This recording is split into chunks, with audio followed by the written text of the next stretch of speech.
Hey everybody, it's Jason Blaha here, and today I want to chat with you guys a little bit about how being in shape, mini workouts, general physical preparedness can actually help with your recovery. Because something that I say, and I deserve no credit for this because basically everyone says this, right? It's a very common term that what you recover from is more important than what you do in the gym. And this is one of the things that we know looking at some of the volume studies that are out there is that at a certain threshold within a workout, as volume goes up, hypertrophy goes down. Okay, and very few studies have found different outcomes to this, right? Very few studies. And the ones that do, it's again, there were questionable methods. People weren't taking sets close to failure or to failure, things like that. But when we're actually pushing limit sets, we can really only handle a finite amount of volume within a training session. And after that, muscle growth starts to go down. And this is what's been found in studies taking people and doing 5, 10, 15, and 20 sets per muscle group for experienced lifters, right? Sets to basically to failure. That 5 to 10 in a workout seems to be all anyone gets maximum growth from at that point. And when they go to 15, they gained less muscle than the other groups. And when they go to 20, they gained even less muscle than the 15. One reason we need to split our workouts up.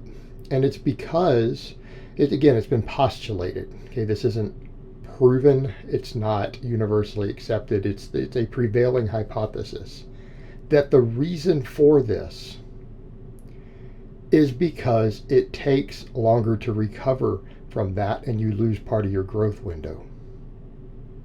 I think that is the best hypothesis to explain why that seems to happen. You stimulated more, but we missed part of our growth window because muscles only grow for a certain amount of time after a workout. And the recovery time itself, guess what? You're not always growing during that window, during the hardest parts of the recovery, especially if there was a lot of muscle damage. So what we can do to work around this is being in better shape. Because if we are in better shape, our body is better at clearing waste products out of these muscles. And I'm not just talking about cardiovascular conditioning, because our GPP and things do affect that. That is part of it, right? That is part of it. And that actually helps with your intra-session recovery, your set-to-set recovery. But we're also looking at the ability to clear waste products at the local level, the muscular level. Okay, and that's a big part of this. And our higher volume conditioning type work and mini workouts facilitate this. They enhance the ability of the body to recover at the local level. In other words, if you do a lot of GPP for your legs, you're doing sled drags, things like that, right? Prowler pushes. Things like your quads and calves and all of that are going to get better at clearing waste products because they're in better shape or better condition. All right, that will speed up your recovery times, right? And may, in theory, let you get away with higher workloads, not guaranteed. Might let you get away with higher workloads during your main sessions, but even if it doesn't, it's still speeding up the recovery time, and that's a good thing.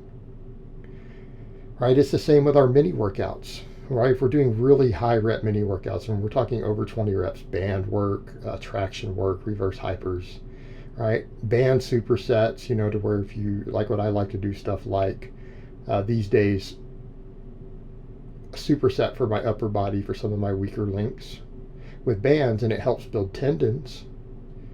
But it also helps clear waste products. It helps us recover faster. But what's another added benefit we get there? We're stimulating some additional protein synthesis. In other words, we may be getting a little bit of extra growth because these are not so taxing that they cause a lot of muscle damage, right? But in theory, we may be stimulating a little bit of extra muscle growth built around our main workouts, and particularly because we're training completely different energy systems, right? Let's say on a max effort day, you've done a max bench press of some type or a floor press of some type, and then you've done some 5 and 6 rep sets. You've done a bunch of heavy work. You're using certain energy systems, you're using certain recovery pathways for that. But if you come through the next day while you are growing, right, you should be in your growth phase there, and you do some really high rep pump work with bands for those things, again, to help clear waste products. But you take those sets pretty close to failure, and some of them will be at a certain point, where you do like some benching with just tiny mini bands for 50 rep sets, and then do tricep push downs and some rear delt work in a circuit. Okay, helps get those muscles in those areas into shape, helps build connective tissue, trains those muscles to clear waste products faster, but we're stimulating some different growth pathways potentially with its own separate recovery. We may get extra muscle growth out of that. And if, again, we're getting some extra protein synthesis again off the main workout, hypothetically, we may gain a little bit of muscle from it. But what we need to remember is that those little mini workouts cannot compete with the big ones in terms of just sheer myofibrillar hypertrophy. They can't compete with it. They're not going to be at that level. And in fact, doing nothing but really high rep pump work, I agree with this, something I've said for many years. And then I've heard other coaches, even with advanced degrees and things, have said similar things these days. Something I said years ago as an observation, that the people who live really happy keep their muscle longer when they quit. And same thing when people talk about, guys losing all their gains when they come off gear, go back to TRT, guys who are enhanced. I said before, the guys who build a big, massive strength base tend to keep their size.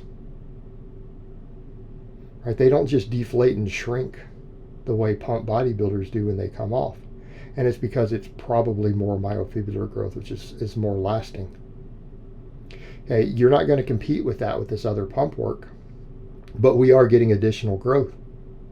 We are improving work capacity. We are making those areas thicker. And something I always remind people is that when it comes to the tissue in your body, if you're trying to be strong and athletic, would you rather have a little more sarcoplasmic growth or more body fat at a given weight? It's still better for it to be muscle tissue.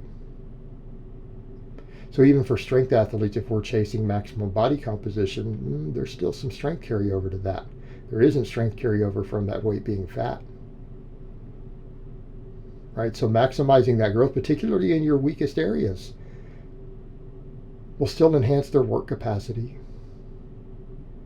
It's just something to think about. And if their work capacity enhances, we can get stronger faster on the bigger movements that are giving us that myofibrillar growth.